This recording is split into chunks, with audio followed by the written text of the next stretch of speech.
꿈 몽유도 온도, 찾은 꿈 몽유도 온도 정도영 교수의 몽유도 온도를 통한 조선전기 문화사 연구 그 일환으로 실제의 몽유도 온도를 제작할 방식, 그러니까 몽유도 온도를 그릴 당시에 23명, 어찌 보면 관련 인물들은 더 많을 수도 있는데 네, 드러난 사람 기준으로 해서 안평대군, 안견 두 명과 21명의 찬시 찬문을 쓴 사람들. 보통 찬시라고 얘기를 하는데 찬시라고 명확하게 하기는 어려운 점은 시라는 거는 곧 한시를 뜻하는데 한시로서 일정한 시의 형태를 갖춘 글이 있는 반면에 산문 형태로 쓴 글도 있기 때문에 무조건 찬시다 이렇게 얘기하기는 어렵고 찬시를 쓴 사람 누구, 산문을 쓴 사람 누구 이렇게 이야기하는 게 더 바를 것 같다는 생각은 듭니다. 안평대군 이용은 정일품, 세종의 셋째 아들이자 왕위 계열 서열이 3위, 당시에 20세, 1418년에 태어났으니까 1447년으로 보면 29세라고 볼 수 있겠네요. 한 살 만으로 29세, 30세 나이거든요. 어, 시서화로 엮어낸 당대 최고의 지식력도 안평대군의 발문과 함께 21명, 정확히 얘기하면 21명의 당대 최고의 지식인들과 전시선물을 남겼는데 과연 이 시기에 21명은 어떤 직함을 가지고 있었냐를 좀 보면 좀 재미있을 것 같다. 기획자와 실행자 신분을 공부해 보자. 안평대군은 당시에 만으로 29세, 30세 정일품 대군, 문화예술 후원자이자 프로젝트 기획자, 민족수양대군이자 시립 검술문화대군. 안평대군의 역할이 예조가 그 제례를 한다면 오늘날의 그 문화관광부, 관광까지 문화예술부 쪽을 담당한 역할을 하지 않았나. 그리고 특이하게도 세종의 그, 정치하는 통치 원리가, 어, 그러니까 왕실의 그 왕족을, 어, 아주 중요한 위치에, 그러니까 왕실 교육도 잘 시키지만 그 교육을 잘 시킨 왕의 어떤 아들, 왕자들로 하여금, 어, 아주 많은 일을 하게 하고, 그리고 어, 그에 맞는 역할을 유도하는 그런 음, 과정을 거쳤다라는 걸 안평대군을 통해서 알 수 있다. 안견은 종사품 대호군, 호군이라는 곳이 곧 일종의 예를 들어서 안평대군을 지키는 쉽게 말하면 경호실장, 요즘으로 따지면 경호실장인데, 경호를 보통은, 중요 인물들을 경호를 하는데, 그 경호하는 사람의 수장을 대우군이라고 한다. 근데 화가인 안견이 어떻게 호군이 될 수 있을까? 이것은 곧, 아, 신분 상승이기도 하지만, 아마 세종의 어떤 명령에 의해서, 예를 들어서 화가로서의 몽유도 원도를 그리기 전에도 화가로서의 그 역량이 아주 뛰어나서 포상을 받을 만한 위치에 있었기 때문에 배수를 받게 되지 않았을까 하는 생각이 듭니다.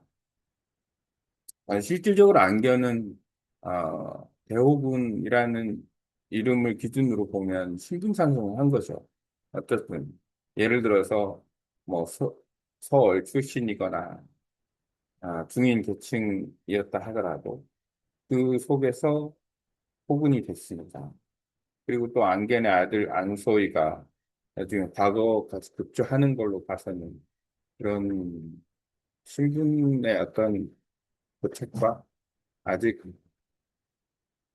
조선 전기 시대에는 신분의 유용성, 그 세종의 치하의 치세, 그리고 보통 뭐 공신이 된다거나 했을 때 어, 신분 상승이 좀 볼 수 있는 여지가 좀 많이 있지 않았을까. 세종 시대가 허락한 파격적 서가리, 중인 하원에서 성사꾼 대우군이 된 장현실과 함께 조선전기 예술과학인의 신분 상승 측면 완벽한 편입니다. 안견 대호군의 자리에 오를 수 있었던 것은 세종시대 특유의 실력주의가 작동성을 의미한다.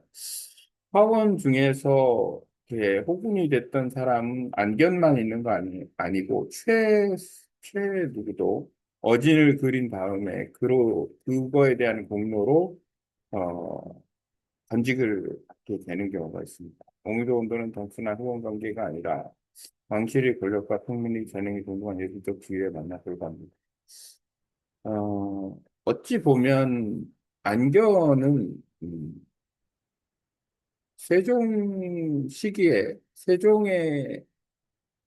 세종과도 관련이 있지 않았을까라는 생각이 들어요. 왜냐하면 음, 나이 차이가 어느 정도 안견과 안평대군이 나이 차이가 나고 실제 모든 어, 관청을 주관하는 건 왕이 주관하는 거니까 임금이 주관하는 거니까 벼슬도 그렇고 그래서 안견과 세종 연결고리는 없죠.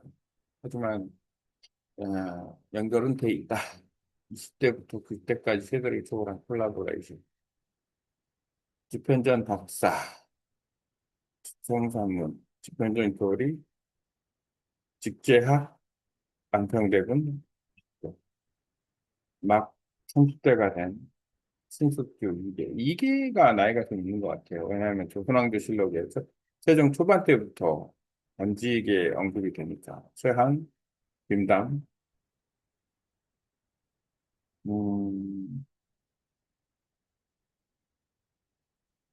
그다음에 뭐 김종서, 장석덕, 도둑정, 이적, 하연, 박연, 천복만우.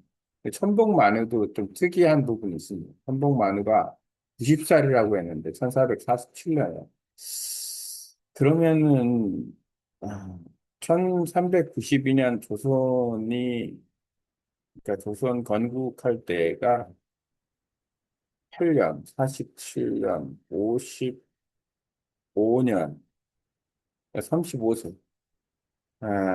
면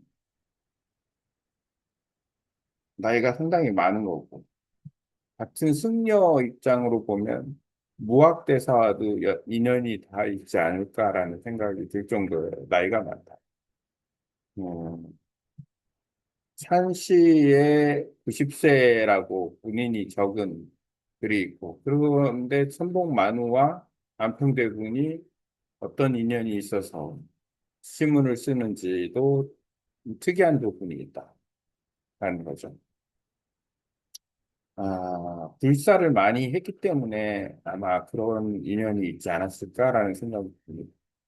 90대 원로 승려부터 20대 젊은 천재 학자 서거정 등까지 단일시대 모임에 한 경제 지성을 촉구해서 결집했다.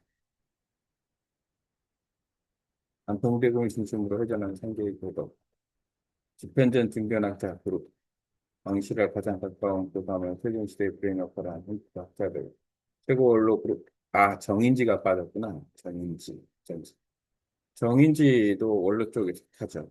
최고 원로 그룹, 김정수 하연 발현, 50세 이상의 고위 관료들, 조선의 행정과 국방 음악을 세금 미친 사람들, 문화한국 불교국 선봉만화 위작, 원산, 알코올 정책의 문화적으로 정말 승려와 음유체 사건, 이적은 김수원의 외삼촌. 그림 속에 숨긴 세종과 오는 순사지. 영토학장입니다. 윤병서, 예조판서, 유찬성, 사근육진 cap적을 있고요. 사근육진, 육진, 예학정비, 박연, 아학체계정비, 공중음악은 작업진, 행정 시스템, 하연, 당시 의정, 국가행정의 중심, 사상적 포용, 종교, 천복만의 고려부터 조선을 이은 원로 고습니다. 몽도는 단순한 안평대국민 사주직이 아니라 세종을 왕정하고자 했던 국가의 사대 기둥 모두 참여하는 완벽한 부족합니다. 사세들을 이끌어갈 2030 젊은 천재들, 신숙주, 집현전 교리, 외교 언어 문제, 현민정음 창조했습 황산문, 집현전 은교, 의문학의 대가, 현민정음 연구의 진출, 김담, 집현전 학자, 천문과 약법을 써보습니다. 실청산의 이순지와 더불어 역할을 하죠. 정인지가 권리를 하고 안평대군인 정권 핵심적인 집권적 학자들의 강력한 후원자이자 전국적 지죠. 미션과 현실 또 하게 된다. 이 요거는 그냥 생략하는 걸로. 굳이 1447년을 계유정란에 갖다 붙일 일은 없다. 바쁘게 담은 사육신의 마지막. 이것도 마찬가지. 사육신하고 이 원유도원도 조선전기 문화가 연관성은 없다라고 생각이 됩니다. 두가 다. 단지 그 시기에 조선전기 문화의 어떤 정점을 찍은 그런 것을 보여주는 거다. 이것도 별로 와닿지 않는 거.